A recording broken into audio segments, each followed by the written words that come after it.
Hello everybody, it's me, Carmine DeStefano, the Bookman.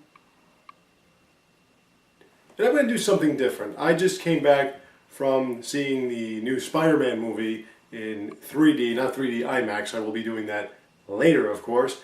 And I wanted to just talk about it as I used to, the old school days. No costumes, no intros, just me talking to you. Considering all the things that have happened with my previous movie reviews, I just really wanted to tell you about it right out of the gate, right after seeing it. I really want you all to go and watch Amazing Spider-Man. I really want you all to see it. It is an incredible, incredible experience in the movie theater. I mean, you all seen the trailers. Oh, no, Mr. Bookman. You did not get proper prior consent to utilize any of that footage. Generic love lyrics. These might sound better being crooned by one of those Disney teeny boppers. Well, let's see who is sitting on Mr. Robert Iger's lap right now. Well, fine, I'll do some promotional pictures at least. Fuck it, I'll just act it out. Alright, so there's this kid, his name's Peter Parker, right? And a spider comes down on his shoulder and bites him. Well, you know the whole storyline. It goes back to the past, as we know, with the mutated spider. They do have Dr. Connors working with Peter's father in some kind of a cross-genetic thing to help him grow his arm back. They sort of use Norman Osborn as like a specter. He's mentioned many times. Of course, relating to that, stay after the credits, as always with Marvel comic movies. You have to stay after the credits. Stan Lee is in it, as always. The premise, I'm not going to get that deep into it because I don't want to ruin anything for you, but really the premise is Dr. Connors and Peter's father have some connection. Now, of course, the Spider-Man I grew up with, his parents were dead, and then he was adopted, and then Uncle Ben dies, and then it's just him and Aunt May. In this one, Uncle Ben, who's played by the elusive man, I mean Martin Sheen, where I really wish he would have said something like, "The two of you so self-righteous," but, you know, he didn't. He was just Martin Sheen as Uncle Ben. Would have been nice if he had the blue eyes. I mean, you get the point. Anyway, so his parents in this one were, his father anyway, was doing something really cutting edge, and it led to him leaving Peter to the uncle and the aunt. But, like I said, the one I grew up with, I forgot which Spider-Man is, and, you know, if you know it, I'm sure my friend Frankie Love knows it, but if anyone else knows it, please send me a comment. Which Spider-Man issues had his parents, or his father at least, working on some kind of, you know, deeply secretive thing, you know, project or what have you, that had him leave Peter as opposed to being dead, or what sort of side storylines or whatever.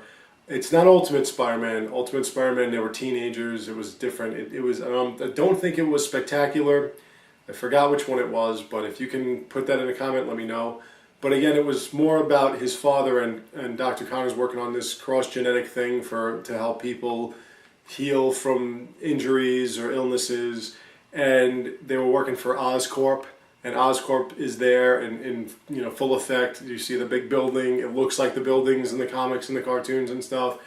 And from this algorithm that Peter came up with, alas was born the Lizard. And the Lizard is pretty insane in this movie. You can really gauge how he would be a terrible menace and a terrible nuisance and a real dangerous foe for someone as extraordinary as Peter. They really go into the whole Peter Parker learning his new abilities and tracking down the guy that killed Uncle Ben and everything like that. They really went into that, but it wasn't so much so that you got too engrossed in it.